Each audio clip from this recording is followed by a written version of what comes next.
रसूलिल करीम अम्मा बाद अऊज़ु बिल्लाहि मिनश शैतानिर रजीम बिस्मिल्लाहिर रहमानिर रहीम बिरादरान इस्लाम आशिकाने हुजूर कुनूर सल्लल्लाहु अलैहि वसल्लम आशिकाने वली कराम आशिकाने अहले तरीक़त मुअज़्ज़िज़ मोहतरम सम्मानित उपस्थिति आशिकाने गौसुल आज़म भंडारीगण अस्सलामु अलैकुम व रहमतुल्लाहि व बरकातुहू। अल्लाह रब्बुल आलमीনের দরবারে যাবে লক্ষ কোটি শুকরিয়া। তিনি তারই महबूब वली खुदा नूरे खुदा हुजूर गौसुल आज़म सैयद अहमदुल्लाह मज भंडारी क़िबला वली खुदा नूरे खुदा हुजूर गौसुल आज़म सैयद गुलामुर रहमान मज भंडारी भंडारी क़िबला वली खुदा नूरे खुदा हुजूर गौसुल ज़मान मौलाना सैयद शफीउल बशर अल हसन अल मज भंडारी क़िबला तरीक़त मज भंडारी शाने आयोजित আল্লাহ রাসূলের মাহফিলে তিনি আমাদের সবাইকে আজকে এখানে উপস্থিত থাকার তৌফিক দিয়েছেন। সবাই বলি আলহামদুলিল্লাহ। ধন্যবাদ জানাই গাউসিয়া মজ ভন্ডারি হাবিবিয়া কমিটি সুকুপটি শহীদনগর নারায়ণগঞ্জ শাখার সকল কর্মকর্তা এবং নেতৃবৃন্দদের তারা একত্রিত হয়ে প্রতি বছরে নিয়ে এবছর তারা সবাই আমার এই কমিটির সকল সদস্যদের নিয়ে এলাকাবাসীকে নিয়ে আশিকানে মজ ভন্ডারিদেরকে নিয়ে রমজান মজ ভন্ডারি ও তার পরিবারের নেতৃত্বে আজকের এই মাহফিলটি আয়োজন করার জন্য আমি আমার মূল বয়ানে যাওয়ার আগে আপনাদেরকে হাবিব বাবার তরফ থেকে কয়েকটা কিতাব এনেছি, এগুলোর কথা বলি, তারপর আমি আমার মূল বয়ানে যাচ্ছি। প্রথম কিতাব হলো নিশানে তরিকা মজ ভন্ডারিয়া মজবান্ডা দরবার শরীফের এটা নিশান। এটা কি এবং কেন? এটা গাউসুল জামান শরীফ বাবা যিনি প্রথম মজবান্ডা দরবার শরীফ থেকে নারায়ণগঞ্জে এসে আপনাদের এখানে তরিকায়ে মজ ভন্ডারিয়ার প্রচার এবং প্রসার করেন, উনি এটা আমাদের এই নিশানটা দিয়েছেন এবং এটা খুব সুন্দর তিনি ব্যাখ্যা দিয়েছেন আল্লাহ সৃষ্টি জগতের শুরু থেকে নিয়ে। এটা অনেক কথা এখানের মধ্যে আছে কোরআন সুন্নাহর আলোকে। যারা এই কিতাবটা নেন না এগুলো সবাই এটা নিয়ে যাবেন। মজবান্ডা দরবার শরীফ কি, কোথা থেকে আসলো, কেন, তাদের বংশ পরিচিতি কি, তরিকা মজবান্ডারের মূল হুকুম কি, পীর হিসাবে ওনাদের কর্তব্য কি, মুরিদ হিসাবে আমার কর্তব্য কি, কিভাবে চললে আমি আল্লাহর রহমত নিয়ামত বরকত হাসিল করতে পারবো, এই সব বিষয় নিয়ে এই লাল কিতাবটা লেখা আছে সংক্ষেপে। এটাও গাউসুল জামান শরীফ বাবার লেখা। বায়াত কি এবং কেন, কার কাছে বায়াত হবো, কিভাবে বায়াত হবো, বায়াত হওয়ার ফজিলত কি, বায়াত হওয়ার গুরুত্বপূর্ণতাটা কি, আল্লাহ কোথায় হুকুম দিয়েছেন, রাসূল কোথায় বায়াত দিয়েছেন, সাহাবীরা কোথায় বায়াত হয়েছে, কোরআনে কোথায় বায়াত আছে, সুন্নাহয় কোথায় বায়াত আছে, এগুলো পরিষ্কারভাবে এখানে দালালুল বায়াত বদসাউফ এই কিতাবটাতে সম্পূর্ণভাবে পরিষ্কারভাবে মুর্শিদ ইবনে হাবিব বাবা এটা রচনা করেছেন। এবং ওলি আল্লাহর মাজার নিদর্শন পৃথিবীর প্রত্যেকটা মুসলিম রাষ্ট্রে আছে। এই জিনিসটা নিয়ে আমরা এই কিতাবে আলোচনা করেছি। মানবতার সন্তান আল্লাহর ওলিদের নিদর্শন নিয়ে, মাজার নিয়ে, ইলমে তাসাউফ এবং তরিকতের অনেক কথা নিয়ে এই কিতাবটা সবাই নিয়ে যাবেন। মানবতার সন্তান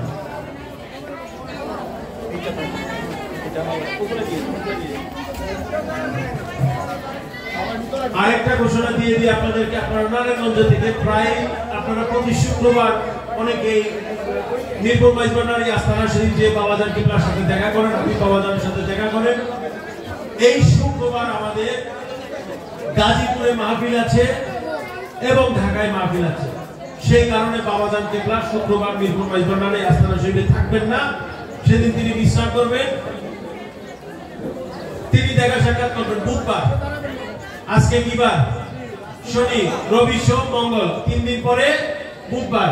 শুক্রবারের জায়গায় বুধবার বিকেল 4টা থেকে 7টা তিনি মিরপুর মজ ভন্ডারি আস্তানা শরীফে উপস্থিত থাকবেন। এই সপ্তাহে শুক্রবার মাহফিল থাকার কারণে বাবাজানও থাকবেন, আমিও থাকবো। দ্বিতীয়ত হলো আজকে আমার এটা 4 নাম্বার মাহফিল। কয় নাম্বার? বাদ জোহর মাহফিল, বাদ আসর মাহফিল, বাদ মাগরিব মাহফিল, বাদ ইশা মাহফিল। কারণ কি এবার দেশের পরিস্থিতি কারণে, রাজনৈতিক অস্থিরতার কারণে আমরা ভাদ্র আশ্বিন মাসে ভাদ্র আশ্বিন মাসে প্রোগ্রাম করতে পারি। অনেক প্রোগ্রাম পিছাতে হয়েছে আমাদের,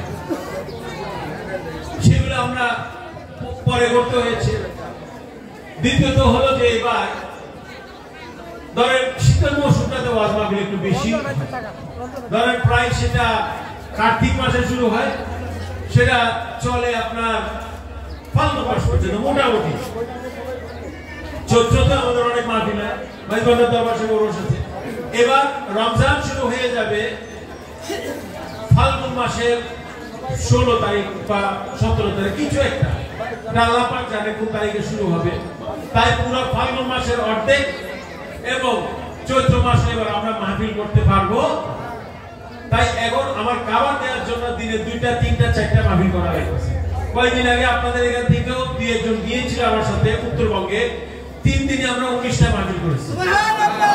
সকালে ঘুম থেকে উঠে ওয়াক্তে মাহফিল, ফজরের নামাজ থেকে শুরু, ইনশাআল্লাহ আল্লাহ শক্তি দিতে করছে। মানে একটা সাধারণ মানুষের পক্ষে এগুলো করা সম্ভব না, আসলেই সম্ভব না। কারণ একটা মাহফিল করতে যেরকম মন মানসিকতা লাগে, শরীরে জোর লাগে, যেরকম একটা তৈরি হওয়া লাগে, সেই ধরনের সময় আমার হাতে ছিল। আজকেও ধরেন এই যে দুপুর থেকে বের হইলাম, 1টা 2টা 3টা 4টা মোনাজাত দেয়া শেষ, 4টা মাহফিল শেষ। এটা হলো 5 নাম্বার আপনাদের টাইসা, মানে এক জায়গায় 2 বার করেছি। তো যাই হোক, এটা আল্লাহর রহমত নিয়ামত বরকত ছাড়া আর কিছু নয়, এটা আমার পক্ষে সম্ভব নয়, এটা আল্লাহর রহমত। আমার গাউসে পাঠানির দয়া আছে বলেই, শৈববর্ণের থেকে আছে বলেই এটা আমি করতে পারি, না হলে সেটা আমি করতে পারতাম। এটাই হলো বাস্তব। আমি আপনাদেরকে একটা কথা বলতে এসেছি, যে জায়গায় যে মানুষ বলে বাবা অনেক কষ্টে আছে। কষ্ট সবসময় খারাপ জিনিস না,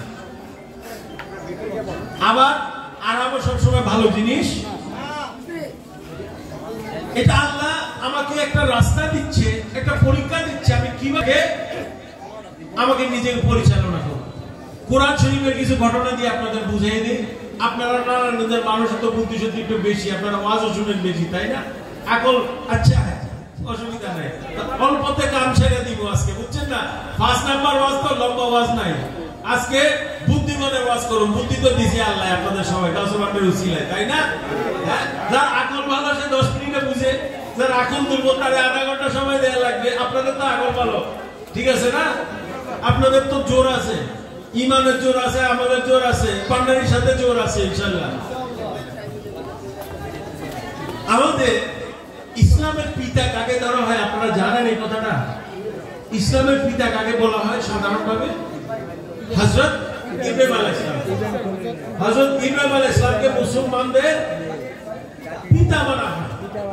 এটার একটা কারণ আছে, আমি ওনার ঘটনা দিয়ে আজকে আপনাদেরকে অনেক কিছু বুঝাতে চেষ্টা করব এবং সংক্ষেপে বুঝাবো, কারণ আপনাদের ব্রেন ভালো, বুঝেছেন? ইব্রাহিম আলাইহিস সালামের অনেক ঘটনা আছে যেটা আমাদের মুসলমানদের জন্য অত্যন্ত গুরুত্বপূর্ণ, এবং উনি কিভাবে এই কিতাবটা পেলেন সেই ঘটনা আপনাদেরকে বলে দিচ্ছি। আল্লাহর প্রথম ঘর বাইতুল্লাহ হিসাবে আমরা কোরআন শরীফে কাবা ঘরের ঘোষণা পেয়েছি, এটা আপনারা জানেন। কাবা ঘর সেটা যুগে তালে কিছুটা ক্ষতি হয়েছে, আবার নবী পয়গম্বর এসে সেটা আল্লাহর হুকুমে সংস্কার করেছে, নির্মাণ করেছে, তারপরে আবার সেই জায়গায় গিয়েছে। এখন যে কাবা ঘরটা আপনারা দেখেন, এটা কাবা ঘরে কয়টা কোণা আছে? 4। এই রূপরেখাটা শেষ পর্যন্ত হযরত ইব্রাহিম নবীর মাধ্যমে আল্লাহ তাআলা আমাদের দান করেছেন, যেটা ওনার পুত্র সন্তান যিনি পরেও নবুয়তির খেতাব পেয়েছেন, নবী হয়েছেন, হযরত ইসমাঈল আলাইহিস সালামকে নিয়ে তিনি এই কাবা ঘরটা নির্মাণ করেছেন। ইব্রাহিম নবীর কাছে তেমন ধন সম্পদ ছিল চলার মতো চলত। ওনার জামানায় একজন অনেক ধনী একজন বাদশা ছিলেন, কারণ আমরা মনে করি টাকা পয়সা নাই তো দুনিয়া খারাপ, বুঝেছেন? দুঃখ কষ্ট একটু আল্লাহ এটার ওয়াজ করে দিয়েছে কোরআন শরীফ জানতে হবে, বুঝতে হবে। হয়তো কিঞ্চিত সময় আমার এদিক ওদিক যেতে পারে, কিন্তু আগে পরে আল্লাহ তাআলা আমাকে বিজয় করবেন আমি যদি সহি পথে থাকি। ওনার জামানায় একজন বাদশা ছিল যার নাম হইল নমরুদ। নমরুদের অঢেল টাকা পয়সা, অঢেল ক্ষমতা। ইব্রাহিম নবীর টাকা পয়সা নাই। এখন আপনারা ইব্রাহিম নবীর মতো হইছে স্যার না নমরুদের মতো হইতে চান? ঠিক আছে বাবারা, নমরুদের অনেক ক্ষমতা, অনেক টাকা পয়সা, অনেক শক্তি দুনিয়াতে। সেটা দেখে কিন্তু আমরা অনেকে আমাদের প্রলোভন হয়, লোভ হয় যে আমারও এটা নাই কেন।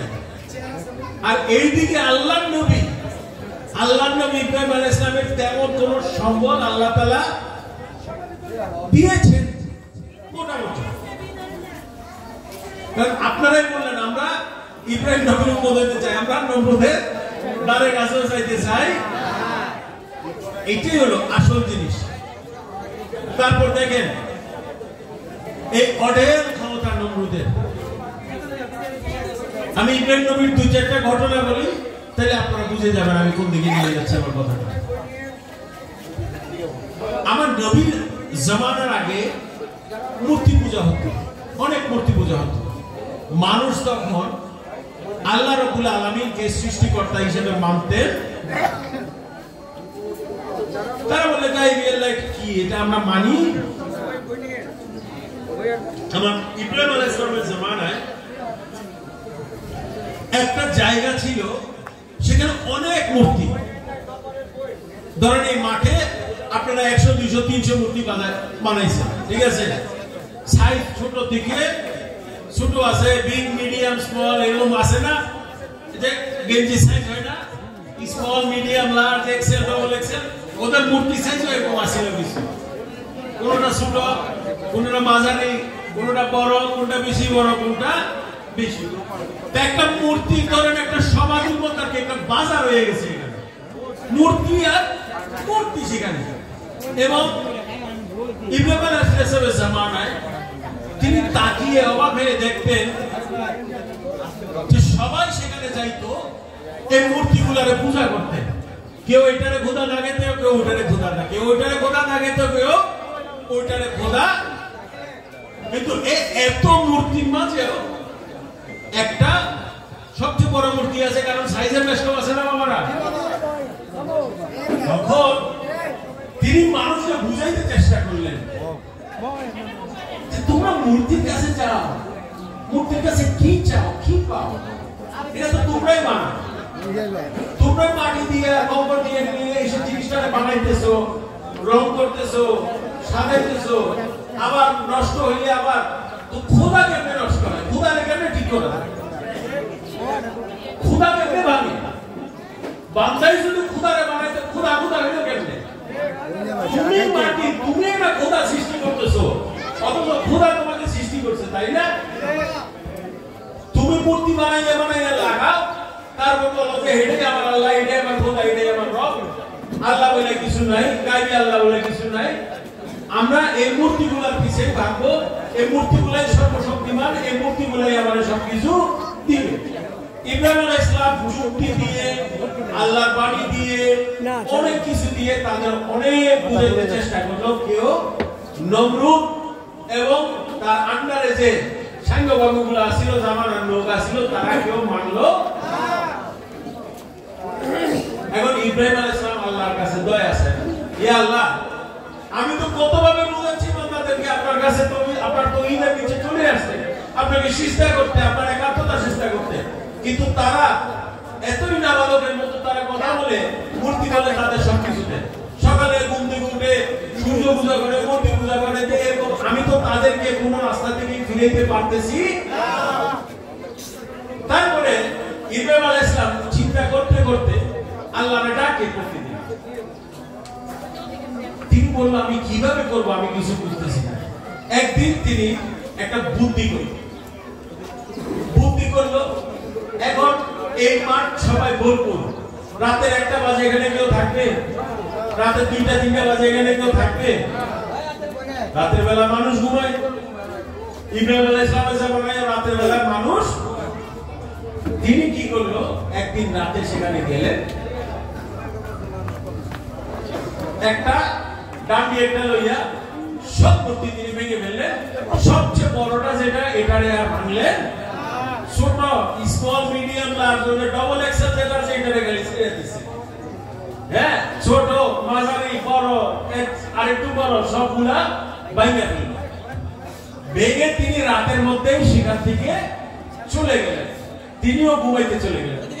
পরের দিন যখন সমাজীরা উঠলো, সেখানে গেল পূজা করতে, মাথায় হাত দিয়া হাই হাই কান্না তো কান্না, কান্না কাটি করে তাদের অবস্থা খারাপ যে আমাদের খুদারে কেড়ায় মারছে, আমাদের আল্লাহরে কেড়ায়, এটা তো হইতে পারে না। তারা জল্পনা কল্পনা করতে লাগলো এবং তারা সবাই মিটিং করে তারা সিদ্ধান্ত নিল যে এটা ইব্রাহিম ছাড়া আর কেউ করে।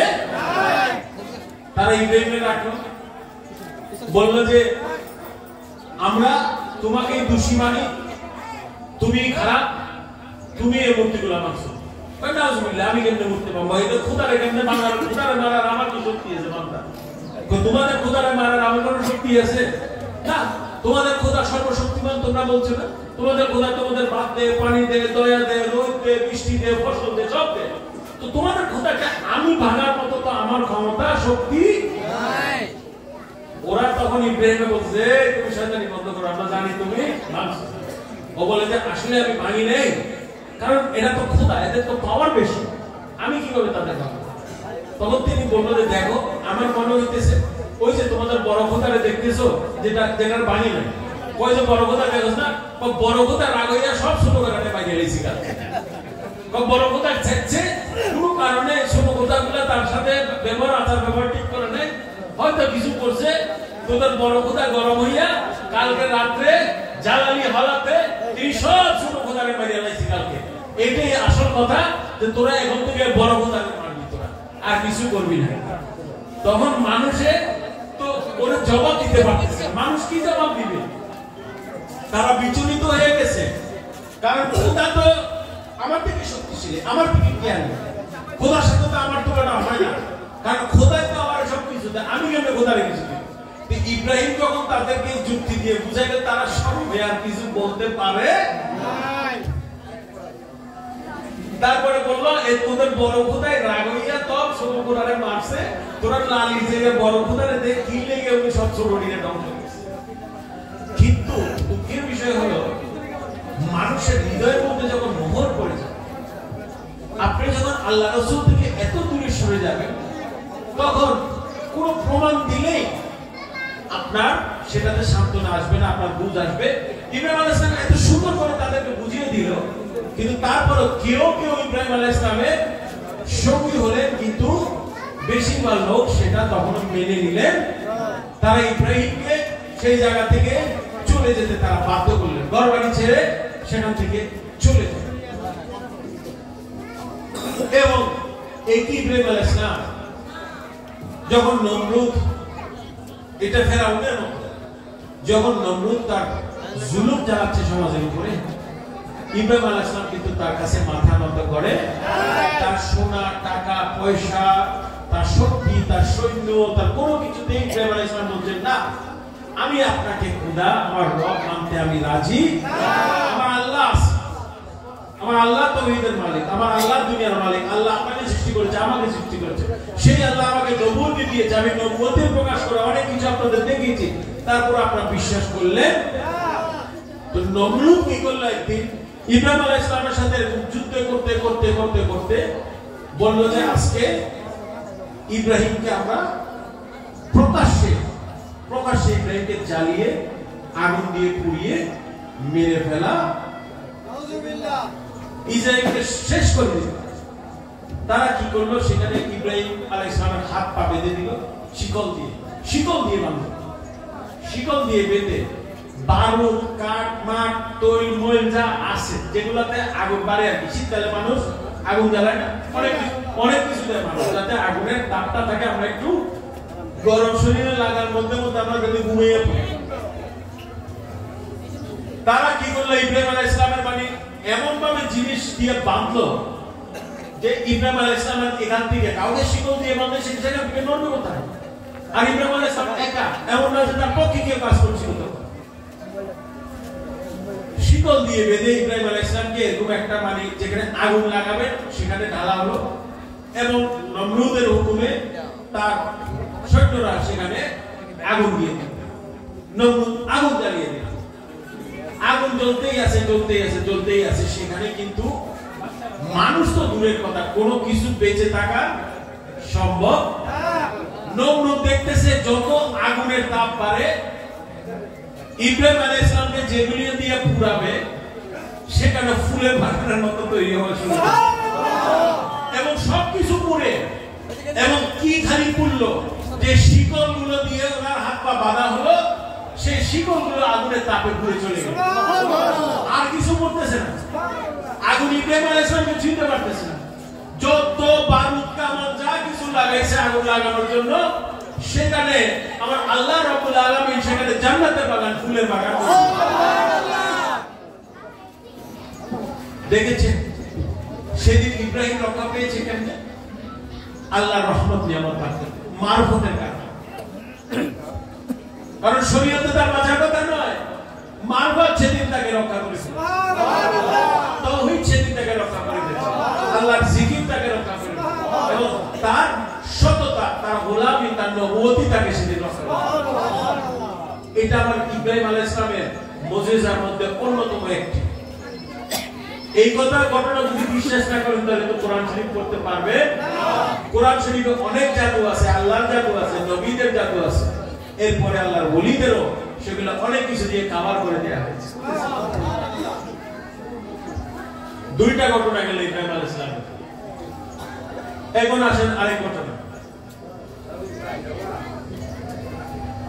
নামাজ পড়ছি না আমরা এখানে জামাত আগে, মসজিদে পড়ছে না মানুষ, টাকা বাইতুল মুকাররম হয়েছে, মক্কা শরীফ হয়েছে না, মদিনা শরীফ হয়েছে।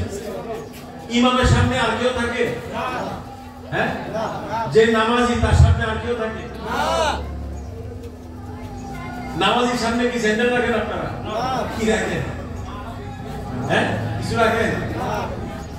মসজিদও যখন থাকবে তো আরবি লেখালেখা থাকে না, ইমামের সামনে একটা জায়গা তো নাকি সে ওখানে অনেক কিছু রাখে? জুতা রাখে? হ্যাঁ, অন্য কেউ এসে দাঁড়িয়ে থাকে সামনে যখন নামাজ পড়ে? কেন? রাখলে কি হবে? জুতা রাখলে কি হবে? বেয়াদবি হবে না? আদবের বদলা হবে না? আপনারা নামাজ পড়তেছেন, একটা লোক এসে দাঁড়িয়ে আছে, আপনি একাই পড়েন বা জামাতে পড়েন, আপনার সামনে লোক একটা দাঁড়িয়ে আছে, ভালো হবে না খারাপ হবে? যখন আমি আল্লাহর নিয়তে আল্লাহর ইবাদত করব, সিজদা করব, আল্লাহর সালাত আদায় করব, তখন আমি ঈমান রাখবো যে আল্লাহ পাক হাজির নাজির, আল্লাহকে সিজদা করব, আল্লাহ সর্বশক্তিমান, সর্ববিরাজমান, আল্লাহ স্বতন্ত্র ক্ষমতায়, নিজ ক্ষমতায় সবকিছু আল্লাহ তাআলা। তাইলে যখন আমরা নামাজ পড়ি, আল্লাহকে সিজদা দেই, সামনে কিছু রাখা ভালো না, জুতা স্যান্ডেল রাখা ভালো না, কেউ দাঁড়াইয়া থাকা ভালো না। আমি আপনাদের সাথে এখন আসেন কাবা শরীফের ঘটনা একটু আগে আপনাদের বললাম না? কাবা শরীফ একটি চাইতোনা ঘর, যেটা ছক আমরা পেয়েছি ইব্রাহিম আলাইহিস সালাম, মাত্র আল্লাহর তরফ থেকে, অবশ্যই আল্লাহর তরফ থেকে। তো সেইখানে যখন ইব্রাহিম আলাইহিস সালাম কাবা নির্মাণ শেষ করলেন তার পুত্র ইসমাঈলকে, তিনি তখন কাবাটা কিন্তু পাথরের তৈরি, সেটা আপনারা জানেন। সৌদি আরব, বর্তমান সৌদি আরব তখন আরব বিশ্বে তখন মরুভূমি, বালু আর পাথর, বালু আর বাংলাদেশের মতো মাটি, শস্য শ্যামল, বৃষ্টি বৃষ্টি এত কিছু নাই। পাথরের জায়গা, পাথর দিয়ে তিনি অনেক কষ্ট শ্রম দিয়ে কাবাঘর নির্মাণ করলেন তার পুত্র ইসমাঈলকে। ইব্রাহিম আলাইহিস সালাম কি সারা জীবনে একটাই পাথর বানাইছে নাকি আর অনেক পাথর বানাইছে? অনেক পাথর বানাতে উনি চলছে নিচে কেন? তাহলে তো পাথরটা পায়ের সাথে গাম দিয়ে লাগায় রাখতে হইতো, পারবে? যখন ওনার কাবাগর নির্মাণ হলো, আল্লাহ বললেন, হে আল্লাহ নবী ইব্রাহিম, তুমি কিছু চাও আমার কাছে, তুমি কিছু ফরিয়াদ করো আল্লাহর কাছে, আমি আল্লাহর হুকুম তুমি পালন করেছি, আমি আল্লাহ অনেক খুশি হয়েছে। তিনি টাকা চাইতে পারতেন না, ধন চাইতে পারতেন না, সোনা গয়না সবকিছু চাইতে পারতেন না, তিনি সেগুলা চান। কারণ নবীর বুদ্ধি আর আমাদের বুদ্ধির ভিতরে কোনো তুলনা করা যাবে না। ইব্রাহিম আলাইহিস সালাম হলো ইব্রাহিম আলাইহিস সালাম, আল্লাহর নবী। তিনি এই একটা পাথরে দাঁড়িয়ে আল্লাহর কাছে ইবাদত করলেন, ইয়া আল্লাহ রাব্বুল আলামিন, আমি জানি আমি এই দুনিয়ার শেষ নবী, আমার পরেও নবী পয়গম্বররা দুনিয়াতে, এবং সেই নবুয়তি সমাপ্ত হবে মুহাম্মদ রাসূলুল্লাহ সাল্লাল্লাহু আলাইহি ওয়াসাল্লাম। আমার একটা ফরিয়াদ আপনার কাছে, যে আল্লাহ রাব্বুল আলামিন মুহাম্মদ যেন আমার বংশধরের মধ্যে এই দুনিয়াতে আগমন, এবং আমি জানি মুহাম্মদের উম্মতরা, আখির জামানার উম্মতরা অনেক সম্মানিত হবে, তারা যেন ভুলে না যায় আমি ইব্রাহিম নবী বলে একজন নবী আছি, আমি ইব্রাহিম নবী বলে একজন নবী আছি, এবং শেষ জামানার উম্মতরা যদিও তারা মুহাম্মদের উম্মত হবে, তারা যেন আমি ইব্রাহিম নবীকে স্মরণের মধ্যে, সম্মানের মধ্যে, যখন আমরা নামাজ পড়ি, আল্লাহুম্মা সাল্লি আলা মুহাম্মদ ওয়া আলি মুহাম্মদ কামা সাল্লাইতা, ইব্রাহিম নবীকে স্মরণ করে কিনা মুসলমানরা? পড়ে না, ওয়াক্তে ওয়াক্তে করে না? কারণ তিনি এই দয়াটা চেয়েছেন আল্লাহর কাছে, শেষ জামানার উম্মত মুহাম্মদের উম্মত যেন আমাকে ভুলে না যায়, আমাকে সম্মান করে। এবং তিনি আরেকটা কি বলেছেন, শেষ জামানার নবী মুহাম্মদ রাসূলুল্লাহ সাল্লাল্লাহু আলাইহি ওয়াসাল্লাম শ্রেষ্ঠ নবী, তার নবুয়তি সৃষ্টির সকলকে স্বীকার করতে হবে, তিনি যেন আমার রক্তের মধ্যে এই দুনিয়াতে আগমন করে। তো আপনি যদি আমার রাসূলের পাকে দুনিয়াবি ভাবে দুনিয়ার আগের পূর্বপুরুষরা ইব্রাহিম আলাইহিস সালামকে সেখানে খুঁজে পাওয়া, তাই ওনাকে মুসলমানদের ইসলামের পিতা হিসাবে মানা। বুঝে আসতেছে ঘটনা কিছু? এখন বলেন, একটু আগে আবার আমরা বললাম নামাজের সামনে কোনো কিছু রাখা আদবে বাধ্য, কারণ এটা সাজে না, আমি আল্লাহকে সিজদা দিচ্ছি, কোনো কিছু তো থাকবে আমার সামনে, তাই না? একটা দেয়াল থাকবে, একটা ঘর থাকতে পারে, একটা চেয়ার, যা কিছু থাকতে পারে, কিন্তু সেটা হলো কি আমার একটা বাউন্ডারি, মানে দেখা না যায় মতো একটা বাউন্ডারি সৃষ্টি করার। আল্লাহর তো সীমাহীন, আল্লাহ সব জায়গায় আছে। এখন আসেন কাবাঘর, যখন মুসলমানরা কাবাঘরের সামনে প্রথমে পৌঁছায়, তারা কি বলে? লাব্বাইক লাব্বাইক লা শারীকা লাকা ইন্নাল হামদা ওয়ান নি'মাতা লাকাল মুলক লা শারীকা। আল্লাহকে স্মরণ করতেছে, লাব্বাইক, আল্লাহ আমি হাজির হয়েছি, আপনার দরবারে হাজির হয়েছি, আমি আর আপনার মধ্যে কাউকে শরীক করি না, আমার সৃষ্টিকর্তার মধ্যে কেউ শরীক নয়, আমি মুশরিক। তারপরে এটা করতে করতে কয়বার তওয়াফ করতে হয় কাবা ঘরে? 7 বার।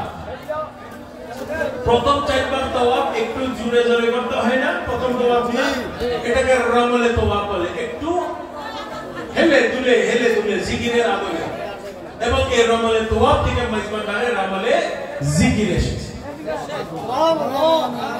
রমলে তওয়াফ থেকে কাবা ঘরের সামনে থেকে রমলে তওয়াফ জায়েজ হলে রমলে জিকিরও, এটা তো তওয়াফের করার মধ্যেই তো আমি জিকির করছি, সবকিছুর মধ্যে আমি জিকির করছি, আল্লাহর জিকির তো আমাকে ছেড়ে যায়? মুমিনকে কোনোদিন আল্লাহর জিকির ছাড়তে পারে না, মুমিন সারাক্ষণ আল্লাহর জিকির করবেই করবে। 7 বার তওয়াফ করলেন, হজরে আসওয়াদকে চুমা দিলেন, কারণ আমার রাসূল চুমু খেয়েছেন। হাত দিয়ে গেলেন ইসমাইল আলাইহিস সালামের সেখানে কবর মুবারক, ওনার মাজার সেখানে, সেটাও জিয়ারত করলেন। কাবা ঘরের পাশে মাজার খুঁজে পাই, আকল না থাকলে, অন্তর না থাকলে কোনো কিছু খুঁজে পাওয়া যাবে না। যেমন আবু জাহেল, আবু লাহাব আল্লাহ রাসূলকে খুঁজে পাই না, তাই আমরা কোরআনে স্পষ্ট দলিল দেখা সত্ত্বেও অনেক কিছু খুঁজে পাই তুকের বিষয়। যাই হোক, সেদিকে আবার আজকে কথা যাচ্ছে, আমি ইব্রাহিম নবীর ঘটনাগুলো দেখি। 7 বার তওয়াফ করলেন, তারপর আপনার কি করতে হয় কেউ জানেন? কেউ আপনার হজ উমরাতে গেছেন না? কেউ কি করতে হয় বলেন তো একটু? 2 রাকাত নামাজ পড়তে হয়। হ্যাঁ, এটা নফল ইবাদত। নফল ইবাদত 7 বার ঘুরলেন, 7 বার ঘুরে আপনি কাবামুখী হয়ে 2 বার নফল ইবাদত করলেন। যেখানে সেখানে বসে দাঁড়িয়ে সালাত আদায় করবেন নাকি কোনো জায়গায় দাঁড়িয়ে সালাত আদায় করবেন? মাকামে ইব্রাহিমে, মাকামে ইব্রাহিম সামনে রেখে কাবামুখী হয়ে আপনি সালাত আদায় করবেন। মাকামে ইব্রাহিম কি জিনিস? যে ইব্রাহিম আলাইহিস সালামের 2টা কদম মুবারকের ছাপ, ওনার পা মুবারকের ছাপ, আমার আল্লাহর নবীর পায়ের ছাপ মাকামে ইব্রাহিম, যেটা একটা কাচের বাক্সের মধ্যে আবদ্ধ আছে। এই ছবিটা, এই বইটা নিয়ে যাবেন সবাই আজকে।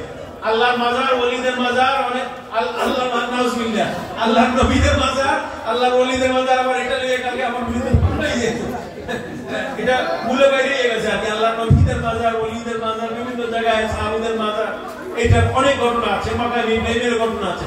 আল্লাহ যে কোনো নিদর্শনকে আমরা তাজিম করি, মাজার বলি। ইব্রাহিম আলাইহিস সালামের কদম মুবারকের ছাপ। এখন দেখেন চমৎকার জিনিস হলো যে আল্লাহ বলতেছে আমাকে সৃষ্টি করতে হবে না, আমাকে আজিম নাজিম মানে আমাকে রব মানে আমাকে সিজদা করে আমাকে নামাজ আদায় তোয়াফের কবুলিয়ত তো দিবেন আল্লাহ তাআলা। কিন্তু আল্লাহ তাআলা বলেন যেখানে সেখানে দাঁড়িয়ে নামাজ পড়ে সিজদা দিলে হবে না, তোমার সামনে মাকামে ইব্রাহিমকে রেখে, কাবা ঘরকে সামনে রেখে তোয়াফ শেষ করে আমি আল্লাহ সালাত আদায় করো এবং সিজদা দিয়ে সেই সালাতের কবুলিয়ত আল্লাহকে সিজদা করো। কোথায় সিজদা করতে বলছে? যেখানে ইব্রাহিম আলাইহিস সালামের পা মুবারকের ছাপ রাখা আমার সামনে, এবং যে পাথরে দাঁড়িয়ে ইব্রাহিম আলাইহিস সালাম মাউলিদুন নবীর ঘোষণা দিয়েছেন আমার নবী, এবং যে জায়গায় বসে তিনি ইসলামের পিতা হওয়ার খেতাব পেয়েছেন, এই জন্য আল্লাহ তাআলা এই পাথরকে ওনার কদম মুবারকের ছাপ দিয়ে অমর করে দিয়েছে। অন্য কেউ দাঁড়াইলে বেয়াদব হয়ে যাবে, কারো পা থাকলে বেয়াদবি হয়ে যাবে, কারো স্যান্ডেল থাকলে বেয়াদবি হয়ে যাবে, অন্য কিছু থাকলে বেয়াদবি হয়ে যাবে। আমার ইব্রাহিম আলাইহিস সালামের পা মুবারক সামনে থাকলে সালাত কবুল হয়ে যাবে। আল্লাহর ওসিলাদের যখন তাজিম করবেন, সম্মান করবেন, তাদের মাজার নিদর্শনগুলোকে তাজিম করবেন, সেখানে আল্লাহ তাআলা ইবাদত কবুল করবেন। আল্লাহর ওলিদের ব্যাপারে, নবীদের ব্যাপারে, তাদের মাজার বর্ণার ব্যাপারে, তাদের নিশানের ব্যাপারে সাধারণ মানুষ, সাধারণ জিনিসের সাথে তুলনা করা হয় না। দেখছেন আল্লাহ কি ঘেরা ঘেরে সবকিছু সামনে রাখায়, কারো পা কেউ দাঁড়ালে বলবো পা একটা হেলাই দেবে, আর আল্লাহ বলতেছে না না না না না, আমার ইব্রাহিম আলাইহিস সালাম যে এই পাথরে দাঁড়িয়ে এই খিতাবগুলো অর্জন করেছে সেটাকে আমি চির অমর করে দিলাম। খালি মুসলমানরা সালাতে স্মরণ করবে না, মক্কায় আগমনকারী, কাবায় আগমনকারী তাওয়াফকারীরা ওনার কদম মুবারকের ছাপ সামনে রেখে মাকামে ইব্রাহিমকে সামনে রেখে আল্লাহর সালাত আদায় করে আল্লাহকে সিজদা করে, সুবহানাল্লাহ, সেটাই হবে তার সালাতে তাওয়াফের সহি। সুবহানাল্লাহ, সবচেয়ে পবিত্রতম জায়গাতে আল্লাহ তাআলা আমার ইব্রাহিম নবীর কদম মুবারকের সামনে রেখে। সবকিছুতে শিরিক হয় না, শিরিক বুঝতে হবে, জানতে হবে, বিদআত বুঝতে হবে, জানতে হবে, ঢালাও ভাবে সবকিছু দিয়া যদি শিরিক মারেন তাহলে তো আকলমন্দের পরিচয় হবে না। আকল থাকতে হবে তো আমাদের, আকল ছাড়া মুমিন হবো কিভাবে? তাই সবকিছু নিয়ে এগুলা বাড়াবাড়ি করা ভালো না। ঠিক একইভাবে আপনি তাওয়াফ শেষ করে আমরা কোথায় যাই? সালাত আদায় করে সাফা মারওয়া।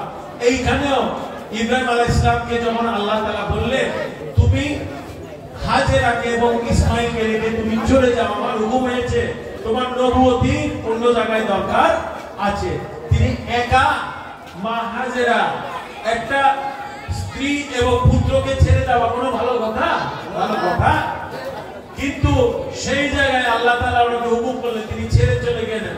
এবং আজকে মুসলমানদের জন্য মা হাজেরা এবং ইসমাঈল আলাইহিস স্মৃতি অমর হয়ে আছে। কারণ মুসলমানরা শুধু তাওয়াফ করলে হবে না, তাদের সাইও করতে হবে, সাফা থেকে মারওয়া আপ ডাউন 7 বার করতে হবে। আল্লাহর হুকুমে কষ্ট সহ্য করেছে, আল্লাহ তাদেরকে সম্মানের পাহাড়ে নিয়ে চলে গেছে, চূড়ায় নিয়ে চলে গেছে। মা হাজেরা, ইসমাঈল আলাইহিস সালাম ইব্রাহিম আলাইহিস সালাম তারা কিন্তু মাথা নত করে, তারা কষ্ট সহ্য করেছে। আপনার ছেলেকে জবাই করে দিতে বললে আপনি জবাই করবেন না? বলবেন এই লোকটা মাথা ঠিক আছে, হ্যাঁ বলে খ্রিস্টান আছে না না ঠিক হয় আমার তোমার জবাই করে। কিন্তু আল্লাহ তাআলা ঠিক একইভাবে, এটা অনেক বড় ঘটনা কুরবানির, এটা হয়তো আমি আপনাদের আগে বলেছি, আমার মনে নেই এখানে। এই কুরবানিটা আমরা পেয়েছি এইভাবে, হজের পরে যে কুরবান আমরা দেই, এটা ঠিক এইভাবে পেয়েছি যে আল্লাহ তাআলা ইব্রাহিম আলাইহিস সালামের কাছে তার অনেক প্রিয়, সবচেয়ে প্রিয় জিনিস ছিলেন। অনেক কিছু আল্লাহকে দেওয়ার পরও, আল্লাহর রাস্তায় খরচ করার পরও আল্লাহ সন্তুষ্ট হলেন না। স্বপ্নে দেখালো আল্লাহ তাআলা এমন ভাবে ইব্রাহিম আলাইহিস সালামকে বললো যে তিনি তার প্রিয় জিনিস, সবচেয়ে তার পুত্র সন্তান ইসমাইলকে সে আল্লাহর জন্য কবুল করে দিবে। এক মুহূর্তের জন্য ইসমাইলের সংকোচ করে নাই, এক মুহূর্তের জন্য ইব্রাহিমের সংকোচ করে নাই। শয়তান, ইবলিস শয়তান আসছে তিনবার বাধা দেওয়ার জন্য। যে জন্য আমরা মিনাতে তিনটা শয়তানের পাথর বানিয়ে তিনবার, একই শয়তান যখন আল্লাহ তাআলা আদম সৃষ্টি করে বলল সিজদা দিতে, সিজদা দেয় না, এর জন্য আমরা দুইবার সালাতে সিজদা, শয়তান বাধা দিবে, শয়তানকে কামান দিয়ে দিব আমরা। এটা হলো মুমিনের পরিচয়। ঠিক একইভাবে তখন ইব্রাহিম আলাইহিস সালাম যখন তলোয়ার চালালেন শিশু পুত্র, যুব পুত্র সন্তান ইসমাইলের গলায়, তখন আল্লাহ তাআলা ইসমাইলকে জীবিত রেখে ওনার জায়গায় একটা দুম্বা দাঁড় করে দিলেন। ইসমাইলও বেঁচে গেল, ইব্রাহিমও দুঃখের কষ্ট থেকে মুক্ত হলো, আল্লাহর চাওয়া পাওয়া সেটাও পূরণ হয়ে গেল, এবং ওনাদের নামে ওনাদের সুন্নত অনুযায়ী ইসলামের একটা ঈদও আমরা চলে আসি। দেখেছেন কত কষ্ট ভিতর দিছে, কত ছেলে বনবাস দিতে হবে, ছেলে মেয়েকে, ছেলে এবং বউকে, ছেলেকে কোরবান করে দিতে হবে আল্লাহর জন্য, নমরুদের আগুনে পুড়তে হবে। এই মূর্তি এই জঞ্জাটে ছিল, কোন জায়গায় কিন্তু ইব্রাহিম আলাইহিস সালাম আল্লাহর হুকুম ছাড়েন, আল্লাহর রাস্তায় ছিলেন, সব চ্যালেঞ্জের মোকাবেলা করে বলেছেন, ইয়া আল্লাহ আপনার শক্তি যদি আমার সাথে থাকে দুনিয়ার কোনো কিছু আমাকে ক্ষতি করতে পারবে? আপনি খালেক মালিক, আপনি রহিম, আপনি রহমান, আপনি গফফার, আপনিই জানেন। নিঃসন্দেহে আল্লাহকে খুশি করার জন্য যে হুকুম ইব্রাহিমের উপর আল্লাহ তাআলা মন চাই দিবে, ইব্রাহিম সেটা আদায় করবে। ভালো খারাপ আল্লাহ জানেন, কিন্তু আল্লাহর হুকুম মানলে খারাপ কোনোদিন কিছু হয় সেটা ইব্রাহিম আলাইহিস সালামের জীবনে হয়েছে। তাই বাবারা, দুঃখ কষ্ট আছে, ধন সম্পদ আছে, ইনশাআল্লাহ আল্লাহ সবাইকে রিজিক দেন, তৌফিক দেন, আল্লাহ তাআলা সবাই পথকে সহজ করুন, আমি সেই জন্যই দোয়া করি সারাক্ষণ। কিন্তু সর্বসময় মন ছোট করবেন না, হৃদয়কে ছোট করবেন না, ইব্রাহিম নবীর ঘটনা মনে করবেন। আল্লাহ আপনাকেও হয়তো একটা পরীক্ষা দিয়ে যাচ্ছে, যেটার পুরস্কার হবে অনেক বড়, যেটা যারা সাধারণভাবে জীবন কাটাচ্ছে তারা হয়তো সেটা অনুভব করতে পারবে। ঈমান রাখবেন, আমল রাখবেন, আল্লাহর উপর বিশ্বাস করা হবে, কোরআনের উপর বিশ্বাস রাখবেন, সুন্নাহর উপর বিশ্বাস রাখবেন, সেগুলো মেনে চলবেন, আল্লাহ রাসূলের উপর বিশ্বাস রাখবেন। নিঃসন্দেহে আপনি বড় হয়ে বিজয়ী হয়ে প্রত্যেকটা জায়গা থেকে আপনি বের হবেন। এইটা আল্লাহর ওয়াদা কোরআন শরীফের মাধ্যমে। সুবহানাল্লাহ। ইনশাআল্লাহ সবাই ভালো থাকবেন, সুস্থ থাকবেন, আল্লাহ পাক সবাইকে সুস্থতা দান করুন, ভাইয়া তারা জিতে রিজিক দেখ, তৌফিক দেখ, এই দোয়াই আমি করি। আপনাদের নারায়ণগঞ্জে আগামী মাহফিল কোথায় আছে? শামসুল সাহেবটা নেই, তার আগে কিছু 17 তারিখ, আগের মাসে 17 তারিখ, জানুয়ারি 17, এটা জানি ওইতে যাই হোক, সেটা অনেক দেরি। তার আগে আপনি 27 বাবা জানকি যেন কোথাও সফর করেন, এটা মনে রাখবেন। 27 পর আমার শহীদ সফরের দিন, শহীদ স্মৃতি বিচলিত প্রায় 35-40 বছরের কাছাকাছি এটা হাবিব বাবা পালন করে আসছে। প্রত্যেকে এলাকা থেকে কাফেলা সহকারে সেদিন উপস্থিত থাকতে চেষ্টা করবেন। আর বাবারে দেখতে কি কিছু লাগে না, আমার মন টানতে আমি আমার বাবার কাছে যাবো, ঠিক না? এটাই তো কথা। যত মুর্শিদকে যত কাছে থেকে দেখবেন, যত পাবেন তত সোহবত আসবে। আপন মুর্শিদ মনে রাখবেন, দুনিয়াবি সকল সম্পর্ক জায়েজ, যেটা যদি আল্লাহর হুকুম অনুযায়ী করেন। পীরের সম্পর্ক আল্লাহ কোরআন শরীফের মাধ্যমে জায়েজ করেন। তাদের কাছে যত বেশি যাবেন, যত বেশি সোহবত দিবেন, যত বেশি দোয়া নিবেন তাদের কাছে, ততই আপনার জন্য মঙ্গল হয়ে আসবে। কারণ আল্লাহ তাআলা বলেছে, ওয়ালিয়া মুর্শিদা, মুর্শিদ ব্যতীত আল্লাহর রহমতের দরওয়াজা বন্ধ হয়ে গিয়েছে, এটাই মনে রাখবেন। তাই সবাই যারা হাবিব বাবার কথা বারবার জিজ্ঞেস করেন, ইনশাআল্লাহ শুক্রবার মাসে একটা চেষ্টা করবেন এবং 27 এপ্রিল শহীদ বাবার স্মৃতি বিজড়িত শেষ সফরের তারিখটা তিনি হাবিব বাবাকে উপহার দিয়েছেন। এই দিন যেন সবাই আপনারা ইনশাআল্লাহ মিরপুর ময়দানে আস্তানা শরীফে আসবেন ইনশাআল্লাহ। আল্লাহ সবার উপরে রহমত বরকত শান্তি যেন বর্ষণ করেন। আমরা এখন দুরূদ শরীফ এবং মিলাদ শরীফ পড়ব, এরপরে মুনাজাতের মাধ্যমে আমাদের আজকের মাহফিলের কাজ আনুষ্ঠানিকভাবে শেষ হবে। আপনারা মিলাদ